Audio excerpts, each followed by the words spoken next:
அறிவிப்பு செய்ததா வந்து 1.5 கோடி வந்து நீங்க எப்படி பாக்குறீங்க? அவர் வந்து வரி ஏய்ப்பு செய்திருக்கிறாருன்னு நீதிமன்றம் சொல்லியிருக்கு. அதை போய் நம்ம எப்படி தப்புன்னு சொல்ல முடியுமா? இப்பதான் ஒன்னொன்னா ஆரம்பிச்சிருக்கு. இப்பதான் விசில் அடிக்க ஆரம்பிச்சிருக்கு.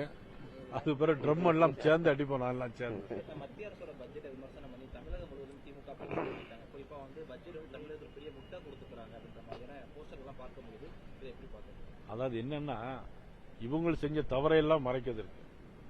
இப்ப 3000 கோடி ரூபாய்க்கு டெண்டர் விட்டுருக்காங்க. இப்ப அவசரம். அதுல 450 கோடி ரூபாய் இன்னைக்கு அவர்களுக்கு கமிஷன் வர இருக்கிறது. இதையெல்லாம் மறைப்பதற்காக கஞ்சா போதைப் பொருள் 11வது கிளாஸ் படிக்கிற பையன் பையில கஞ்சா எடுத்துட்டு போறான் ஸ்கூலுக்கு. பீர் பாட்டில் எடுத்துட்டு போறான். யாருடைய ஆட்சியில? முதலமைச்சருடைய ஆட்சியில. ஆனா இவங்க சொல்றாங்க முட்டை அப்படிங்கிறாங்க. நான் சொல்றேன் இவங்களுடைய ஆட்சி தான் முட்டை. இவங்க வந்து மக்களுக்கு கொடுத்தது முட்டை 0. ஆனா மக்கள் இவங்க திருப்பி கொடுக்க போகுது இதே முட்டைய 2026 தேர்தலில் திருப்பி கொடுக்க போறாங்க.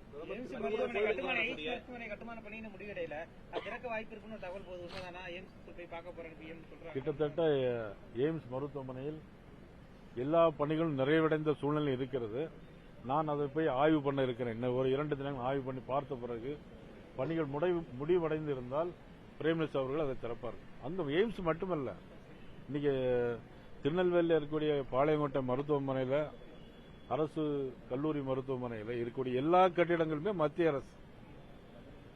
ஏற்கனவே 110 கோடி ரூபாய்க்கு மல்டி ஸ்பெஷாலிட்டி ஹாஸ்பிட்டல், அதுபோல 70 கோடி ரூபாய்க்கு எல்லாமே மத்திய அரசு திட்டம். ஆனா இன்னைக்கு ஒண்ணுமே செய்யல மத்திய அரசு அப்படின்னு சொல்லிட்டு இருக்காங்க. இந்த பிரதமர் மோடி பங்கேற்கக்கூடிய நிகழ்ச்சியில புதிய கூட்டணி அறிவிப்புகள் ஏதாவது வெளிவர வாய்ப்பு இருக்கா? ஏன்னா இப்ப தொடர்ந்து மதுராந்தகத்துல டிடிவி தினகரன் இணைக்கிறது அந்த மாதிரி இருந்துச்சு. இப்ப மதுரையில தொடர்ந்து நடைபெற இருக்கக்கூடிய நிலையில ஓபிஎஸ் வந்து அவரை இணைக்கிற மாதிரி வாய்ப்புகள் இல்ல வேற யாரும் வரக்கூடிய வாய்ப்புகள் இருக்குதா? கண்டிப்பா வருவாங்க. முக்கியமான கட்சிகள் வரலன்னு சொல்றாங்க. யாருங்க? தேமுதிக இருக்கு, விஜய் தமிழுக்கு நிறைய கட்சிகள் இருக்காங்க. வாய்ப்பு இருக்கா இணையறதுக்கு? கண்டிப்பா வருவாங்க. யாரெல்லாம் வருவாங்கன்னு நான் உங்களுக்கு சொல்றேன்.